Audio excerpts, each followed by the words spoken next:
Speaker నిర్ణయానికి సంబంధించిన breaking news చూస్తున్నాం. ఎమ్మెల్యేల ఫిరాయింపు వ్యవహారంలో తెలంగాణ శాసనసభ స్పీకర్ గడ్డం ప్రసాద్ తీసుకున్న నిర్ణయం హాట్ టాపిక్ గా మారింది. బీఆర్ఎస్ నుంచి కాంగ్రెస్ లోకి ఫిరాయించిన వారిపై అనర్హత వేటు వేయాలంటూ గులాబీ పార్టీ ఎమ్మెల్యేలు దాఖలు చేసిన పిటిషన్లపై విచారణ చేపట్టిన స్పీకర్ గూడెం మహిపాల్ రెడ్డి, బండ్ల కృష్ణమోహన్ రెడ్డి, తెల్లం వెంకట్రావు, ప్రకాష్ గౌడ్, అరికెపూడి గాంధీలకు సంబంధించి దాఖలైన అనర్హత పిటిషన్లను కొట్టివేశారు.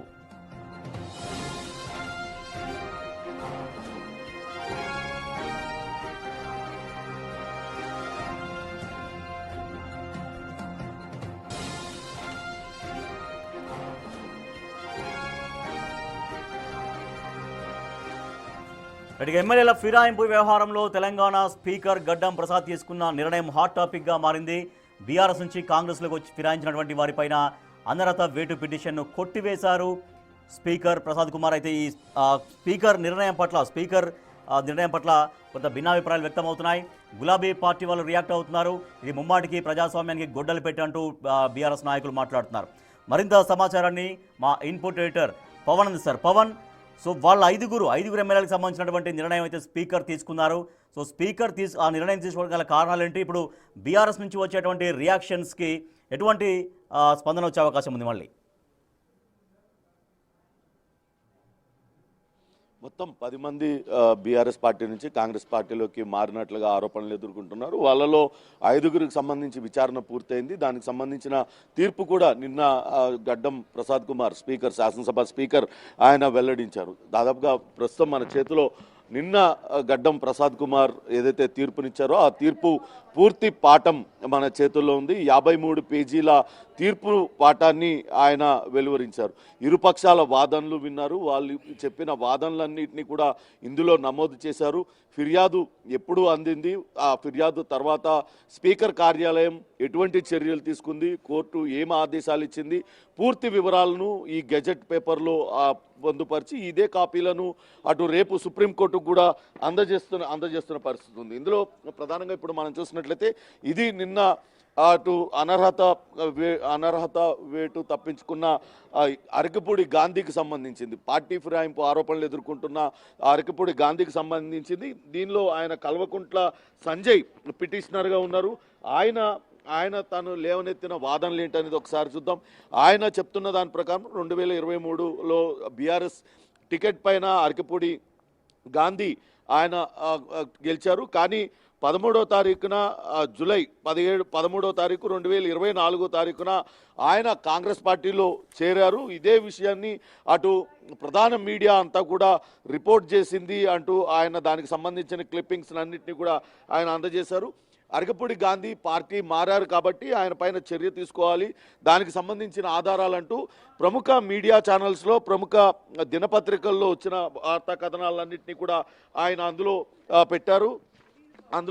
దానికి సంబంధించి కొన్ని సుప్రీంకోర్టుకు సంబంధించిన సైటేషన్స్ను కూడా ఆయన స్పీకర్ దృష్టికి తీసుకొచ్చారు. దాంతో అరకపూడి గాంధీ ఆయన వివరణ కూడా ఇచ్చారు. ఎక్కడా కూడా ఈ డిస్క్వాలిఫికేషన్ పిటిషన్ అనేది పూర్తిగా దురుద్దేశపూర్వకంగా వేసింది. తన పబ్లిక్ రిప్రజెంటేటివ్గా, ప్రజాప్రతినిధిగా తన హక్కుల్ని హరించడానికి కావాలనే ఒక దురుద్దేశంతో ఈ పిటిషన్ వేసినట్లుగా తెలుస్తుంది. నేను అసలు బీఆర్ఎస్ సభ్యత్వాన్ని వదులుకున్నానంటూ వాళ్ళు చేస్తున్న ఆరోపణ అంతా కూడా చాలా తప్పు. ఎక్కడ కూడా నేను బహిరంగంగా బీఆర్ఎస్ మెంబర్షిప్ని వదిలేస్తున్నట్లుగా చెప్పలేదు. అలానే కాంగ్రెస్ పార్టీలో నేను ఎక్కడ కూడా చేరినట్లు కానీ ఆ కాంగ్రెస్ పార్టీలో ప్రాథమిక సభ్యత్వం తీసుకున్నట్లుగా కూడా లేదంటూ చెప్పారు. కేవలం ఆ రోజు 13వ తారీఖున జూలై 2024 తారీఖున అప్పట్లో ముఖ్యమంత్రి, టీపీసీసీ అధ్యక్షుడిని మర్యాదపూర్వకంగా కలిశాము. కేవలం తన నియోజకవర్గ డెవలప్మెంట్ కోసం, ఫండ్స్ కోసమే కలిశాము. అది ఒక రిటర్న్ పిటిషన్ కూడా ఇచ్చాను. ఆ టైంలో నా నియోజకవర్గ అభివృద్ధి కోసం మీరు తమకు సాయం చేయాలంటూ ఒక రిప్రజెంటేషన్ కూడా ఇచ్చాను. ఆ రిప్రజెంటేషన్ కాపీని కూడా ఇచ్చారు. కానీ అక్కడ ఆ సమయంలో తనకు ఒక బొకే కప్పారు, అలానే ఒక బొకే ఇచ్చారు, అలానే కండువా కప్పారు. ఇది కేవలం మర్యాదపూర్వకంగా జరిగిన భేటీ తప్పితే ఇంకెక్కడా కూడా ఎటువంటి కాంగ్రెస్ పార్టీలో చేరడం ఎలాంటి ఘటన జరగలేదంటూ ఆయన చెప్పుకొచ్చారు. అంతేకాకుండా తాను ఇంకా కూడా పార్టీలో యాక్టివ్ మెంబర్గానే కొనసాగుతున్నట్లుగా ఆయన ప్రకటించారు. ప్రతి నెల తన జీతం నుంచి పార్టీ ఫండ్స్ కూడా కలెక్ట్ అవుతూ అటు పార్టీ ఫండ్ వెళ్తుంది బీఆర్ఎస్ పార్టీకి అంటూ కూడా చెప్పారు. ఇంకా కూడా శాసనసభలో తమకు 38 మంది ఎమ్మెల్యేలు ఉన్నారంటూ స్వయంగా కేటీఆర్ఏ ఇటీవల ప్రకటించాడు. దాన్ని బట్టి మేమందరం కూడా బీఆర్ఎస్లో ఉన్నట్లే కదా అంటూ ఆయన దానికి సంబంధించిన ఆధారాలన్నింటినీ కూడా సమర్పించారు. వీటిలన్నింటినీ పరిగణలో తీసుకున్న స్పీకర్ ఒక జడ్జ్మెంట్ని రిలీజ్ ఇచ్చారు. వీళ్ళందరూ కూడా ఇంకా బీఆర్ఎస్ ఎమ్మెల్యేలుగానే కొనసాగుతున్నట్లుగా ఆయన ఇచ్చారు. ఒకసారి కనుక మనం చూసినట్లయితే టైం లైన్ చూసినట్లయితే డిస్క్వాలిఫికేషన్ పిటిషన్ అటు తెలంగాణ లెజిస్లేచర్కు ఎప్పుడు ఆగస్టు 8వ తారీఖున 2024 తారీఖున వేశారు. అలానే ఫిబ్రవరి 3వ తారీఖు 2025లో అటు కల్వకుంట్ల తారక రామారావు కేటీఆర్ అటు సుప్రీంకోర్టులో ఒక పిటిషన్ని ఫైల్ చేశారు. వెంటనే 5వ తారీఖునే అరకపూడి గాంధీకి నోటీస్ జారీ చేశారు. అటు ఫిబ్రవరి 10వ తారీఖున సుప్రీంకోర్టులో దీనిపైన వాద ప్రతివాదనలు జరిగాయి.